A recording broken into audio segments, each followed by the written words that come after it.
Sanju Samson talented player, అందులో ఎలాంటి doubt లేదు. శాంసన్ టాలెంట్కు తగినట్టుగా గతంలో అవకాశాలు రాలేదన్న చర్చ ఉండేది.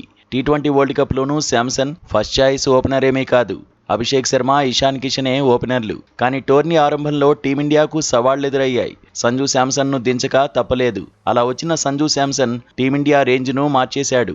దూకుడు చూపించాడు. వరుస హాఫ్ సెంచరీలతో చెలరేగిపోయాడు. టీమిండియాకు టీ20 వరల్డ్ కప్ను అందించడంలో కీలకంగా నిలిచాడు.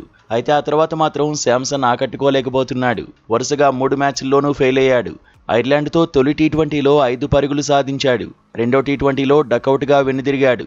ఇంగ్లాండ్తో తొలి టీ20లోనూ విఫలమయ్యాడు. ఒకే ఒక్క పరుగుకు పరిమితమయ్యాడు. కెరీర్లో ప్రతి క్రికెటర్కు ఫామ్ను కోల్పోవడం సహజమే. టీం మేనేజ్మెంట్ వరుసగా అవకాశాలు ఇవ్వడమూ సహజమే. కానీ ఇప్పుడు పరిస్థితులు వేరుగా ఉన్నాయి. గతంలో శాంసన్కు సరైన అవకాశాలు ఇవ్వలేదన్న వాళ్లు కూడా ఇప్పుడు జట్టు నుంచి సైడ్ చేయాలంటున్నారు.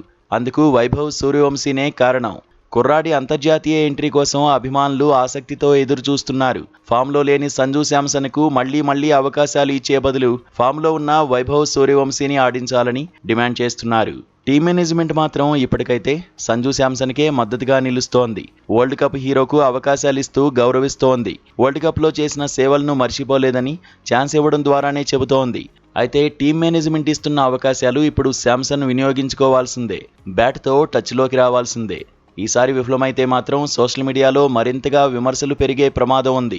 ఇక అంతర్జాతీయ క్రికెట్లో ఎంట్రీకి ముందు సంజు శాంసన్కు డ్రెస్సింగ్ రూమ్ వాతావరణం అలవాటు కావాలనే వాదన వినిపిస్తోంది. అయితే అభిమానులు మాత్రం వైభవ్ మానసికంగా సిద్ధంగానే ఉన్నాడని, ఐర్లాండ్లో ఆడిస్తే అనుభవం వచ్చేదని అంటున్నారు.